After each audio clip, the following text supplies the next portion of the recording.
భారతీయ ఛానల్కి స్వాగతం. జై శ్రీరామ్, హర హర్ మహాదేవ్.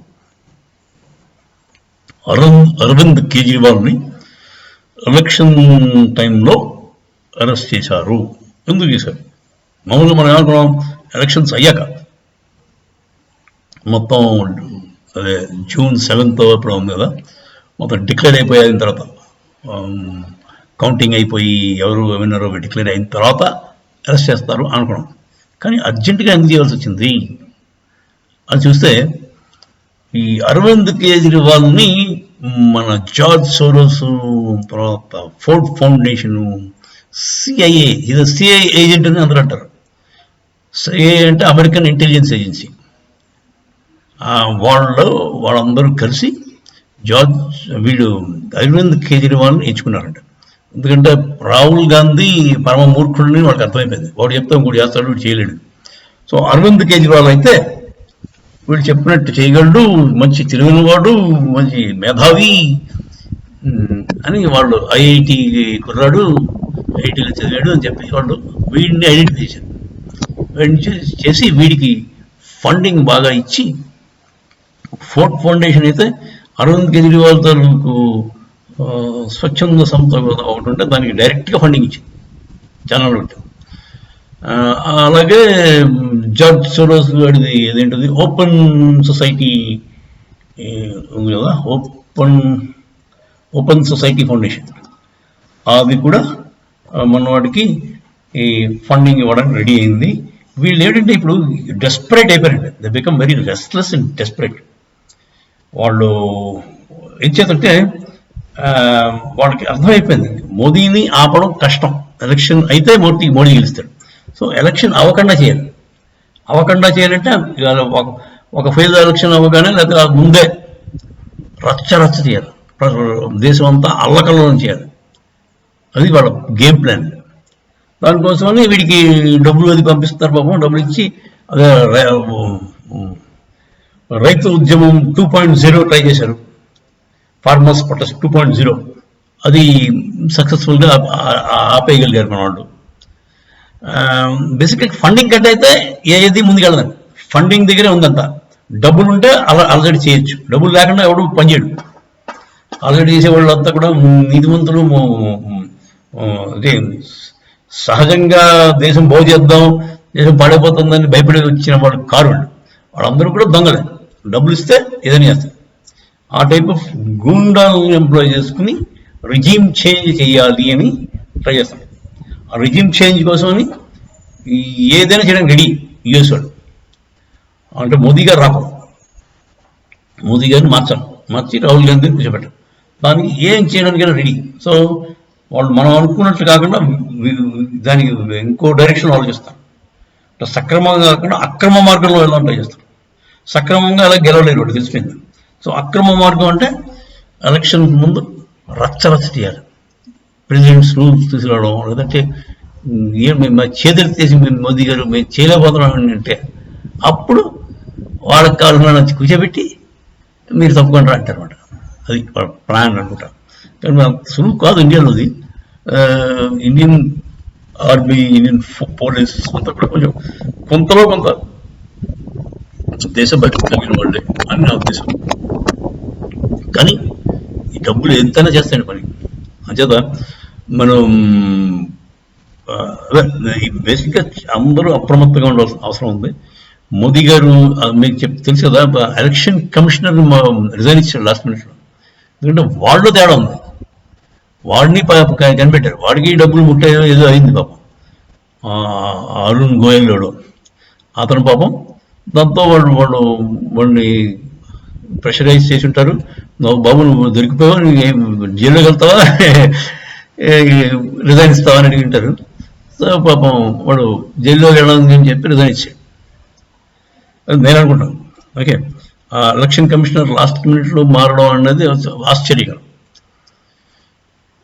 ఈ చాలా విచిత్రమైన థింగ్స్ అవుతున్నాయండి. అమెరికా చాలా డెస్పరేట్గా ఉంది మోదీ రాకుండా చూడడానికి.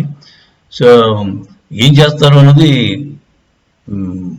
వాళ్ళు చాలా మూర్ఖమైన పనులు చేయడానికి అవకాశం ఉంది. పాకిస్తాన్ వాళ్ళకి పని చేయట్లేదు. ఎందుకంటే పాకిస్తాన్ ద్వారా యుద్ధం చేపిద్దామంటే పాకిస్తాన్ సరబడిపోయింది. ఇప్పుడు చైనాని ప్రోత్సహించి లేదంటే చైనా చేతకన్నాడు, చైనాకే పిరికినాడు. చైనా వాడు యుద్ధం ఎప్పుడు ముందు అవతలవాడితో ఒప్పందం కుదుర్చుకుంటాడు. ముందు శత్రువుతో మోదీ డబ్బులు ఇస్తాను, నువ్వు మేము మా వాళ్ళు వస్తాను ఏమనవు కదా అంటాడు. అంటే అప్పుడు పంపిస్తాను. కానీ మోదీ డబ్బులు వంగడు కదా.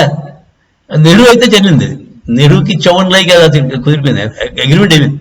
నువ్వు ఎయిర్ ఫోర్స్ దింపకూడదు అంటే సరే, అలాగే ఎయిర్ ఫోర్స్ దింపితే అప్పుడు వెంటనే అయిపోయినండి. మన ఎయిర్ ఫోర్స్ దిగితే ఆ చైనా వాళ్ళ ఆర్మీ 2 సెకండ్లో 2 రోజులు అయిపోయినాడు. ఎందుకంటే వాళ్ళ సప్లై చైన్ కట్ చేస్తాడు. ఆర్మీలో యుద్ధం చేసేవాళ్ళు ఒకరు ఉంటారండి, వాళ్ళ వెనకాలకి సప్లైస్ అందించేవాళ్ళు ఉంటారు. ఆ సప్లైస్ అంటే బుల్లెట్లు గన్లు కాకుండా బుల్లెట్లు ఉండాలి, ఫుడ్ ఉండాలి ఫైరింగ్ చేసేవాడికి. ఈ 2 లేకుండా వాడు యుద్ధాన్ని చేస్తాడు. ఆ సప్లై చైన్ని మన ఎయిర్ ఫోర్స్ ద్వారా కట్ చేసేసి ఉంటే అయిపోయింది యుద్ధం, 2 రోజులు అయిపోయింది. కానీ నెహ్రూ ఒప్పుకోలేదు, ఎందుకంటే వాళ్ళకి ఒప్పందం కుదిరిందండి. Nehru wanted to give a chunk of India to China. That was the agreement beforehand. అది క్లియర్ కట్ అండి, మన కళ్ళు వాళ్ళు చూస్తే కనబడుతుంది. ఎందుకు చూడట్లేదు మన వాళ్ళు గుడ్డాళ్ళు? అలాంటి నెహ్రూ తాలూకు ఫ్యామిలీ ఎందుకు ఎంకరేజ్ చేస్తాం? ఇంకా ట్రెచరస్ ఫ్యామిలీ అది. ఆ ట్రెచరస్ ఫ్యామిలీని ఇంకా మనం ఎందుకు సపోర్ట్ చేస్తాం? వీడు సోనియా గాంధీ వచ్చినప్పుడు ఒక చంక్ ఆఫ్ ల్యాండ్ ఇచ్చేసింది. వాళ్ళు ఎంఓయూ కుదిరిచున్నారు చైనా చోటు. ఇదండి మన. సో ఈ చైనాని వాడడం వాళ్ళకి కష్టం. అమెరికా వాడు చైనాని వాడి మోడీని తప్పిద్దామంటే కుదరట్లేదు. ఎందుకంటే చైనా వాడికి భయం, యుద్ధం చేయడం. ఇండియా అంటే భయం. పాకిస్తాన్ వాడు చలబడిపోయాడు, వాడికి బిజీగా ఉన్నాడు పాపం. ఇరాన్తో యుద్ధం చేయాలా, ఆఫ్ఘనిస్తాన్తో చేయాలా, లోకల్ టీటీపీతో చేయాలా, వాడికి ఎవరితో యుద్ధం చేయాలో అర్థం కాదు. సో వాడి పరిస్థితి ఎలా ఉంది? సో మరి ఇంటర్నల్గానే టర్మాయిల్ క్రియేట్ చేయాలి. ఇంటర్నల్గా చేయాలంటే దొంగలు ఎవరు? రాహుల్ గాంధీ దొంగే, కానీ తెలుగు తక్కువ దొంగ. లక్కీగా వాడికి బుర్రలేదు. మన దేశం అదృష్టం కొద్దీ రాహుల్ గాంధీ గారికి బుర్రలేదు.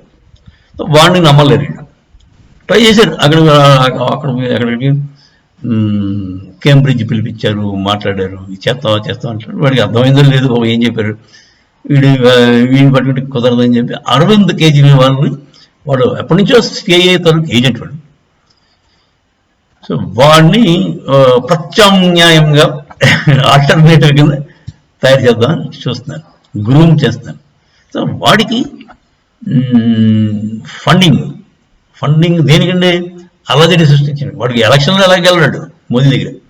కాకపోతే అలజడి సృష్టించడానికి, ఎలక్షన్ అవ్వకుండా చేయడానికి, మన ఏదో బనానా రిపబ్లిక్ అని అందరికీ చూపించడానికి, మన దేశం అంతా బనానా రిపబ్లిక్ అని చూపిస్తారు.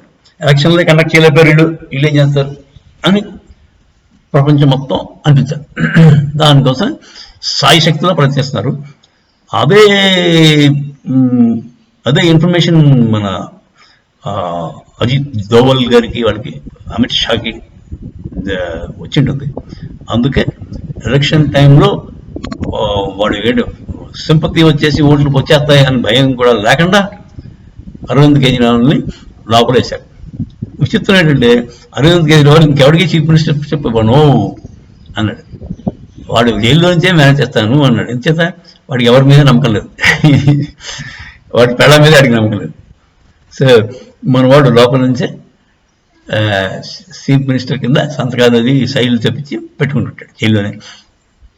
అది తప్పలేదు. వాడు తాళం కూడా పట్టుకెళ్ళాడంట. ఏం తాళం? వాడు దాచుకున్న దొంగ డబ్బు తాళం. సో ఇప్పుడు డబ్బులు ఎలా ఖర్చు బయటికి రావు. ఆ డబ్బులు బయట రాకపోతే ఎలక్షన్స్లో అలజడి చేయలేడు. ఇదండి విషయం, simple logic. Arvind Kejriwal arrest చేయడానికి కారణాలు ఇవి అని చాలామంది విశ్లేషకులు చెప్తున్నారు. నేను కూడా అదే నమ్ముతున్నాను. జై శ్రీరామ్, హర హర మహాదేవ్.